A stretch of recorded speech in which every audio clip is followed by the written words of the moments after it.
Welcome back, dear children. How have you all been?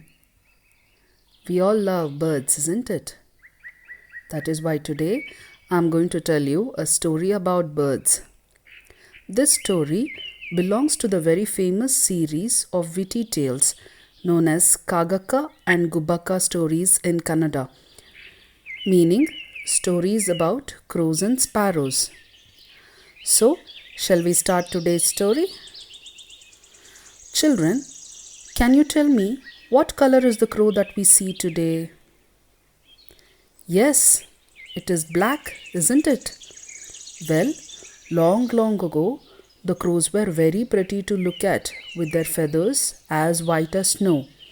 They had a very melodious voice and they used to sing beautiful songs. Long ago, during this time, there was a very big forest with huge trees. The trees were so huge that we could carve a cave and live in it. In this forest, there lived two families of birds. One was Crow's family and the other was Sparrow's family.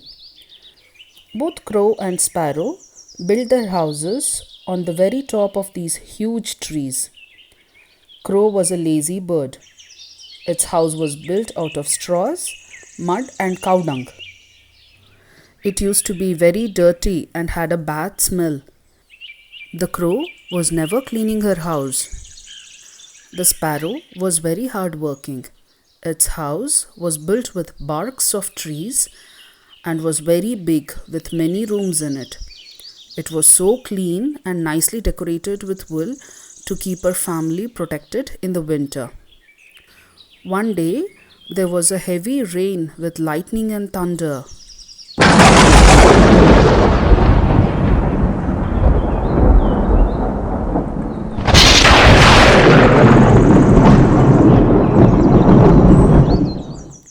The crow's house was washed away in rain, but the sparrow's house was standing tall and strong.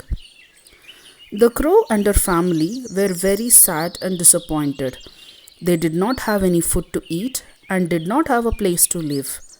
So, the crow's husband tells her, "Why don't you go to your friend Sparrow and ask her for help? I'm sure she will help us." So, the crow goes to the sparrow's house and knocks the door.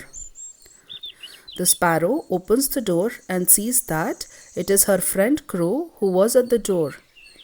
She feels very sad and sorry to see the crow and her children drenched in rain and shivering in cold. The sparrow immediately invites the crow's family in her house and offers them dry clothes.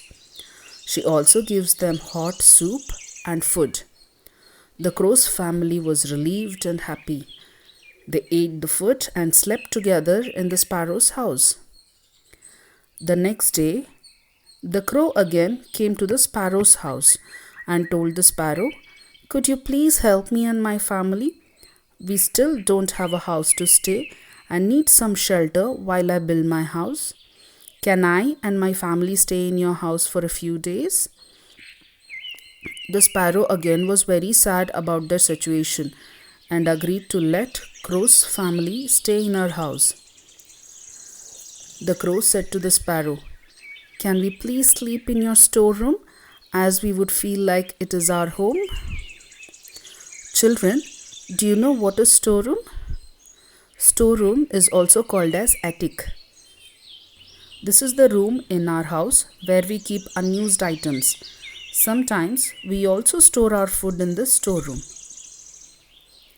The sparrow agreed. One night, the sparrow hears a loud sound from the storeroom. The sparrow knocks the door and asks the crow, "Dear friend, is everything okay there? I heard some loud noise and got woken up from my sleep." The crow said, "Oh, it's nothing. I was just eating some peanuts I found at my work. Please go back to sleep."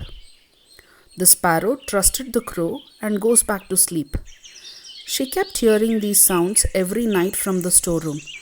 When she asked the crow just kept saying that she was eating nuts, seeds, etc. every night. After a few days, The sparrow started getting a very bad smell from the storeroom. She decided to check it herself.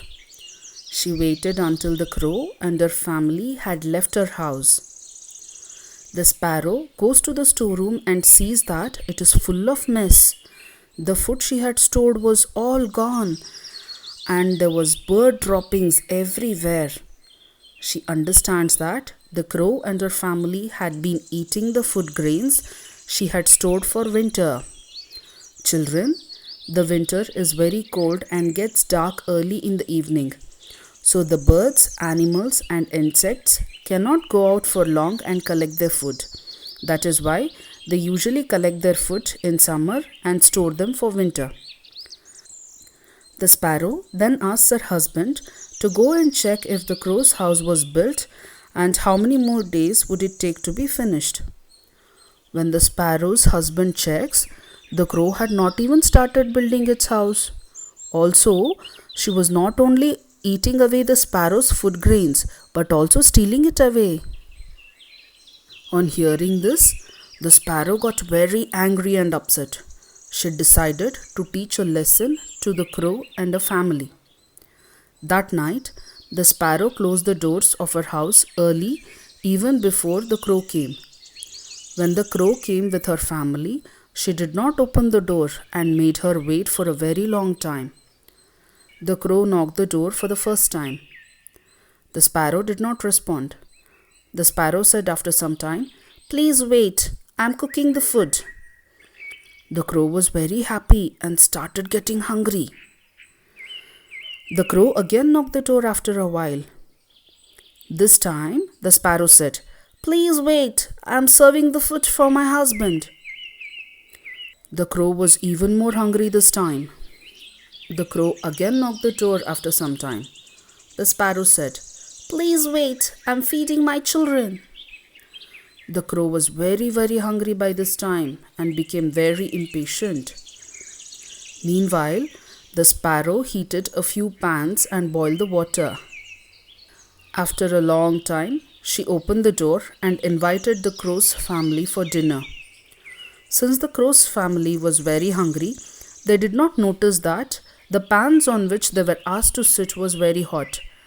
The sparrow tells the crow and her family to sit on them to get warm. As soon as they sit on the hot pans, the crow's feathers and wings started burning and turned black. The sparrow said, "Can I please feed you the hot soup myself today?" The crow was pleased and agrees and opens her mouth. The sparrow pours the boiling water in her mouth. The crow jumps with pain as her mouth and body inside was burning. The crow and her family finally realized their mistake and flew away from the sparrow's house. From that day, children, the crows turned black in color and their beautiful voice turned to "Cow, cow." This finishes today's story. So what did we learn today? We learned that we should never cheat our friends and take things for granted. We also learned that we should never steal from others. And if we do all these things, bad will happen to us. And we will lose our best friend forever. So children, did you like today's story? If so, please click on like button and subscribe to my channel. See you later in the next video, my dear children. Bye bye.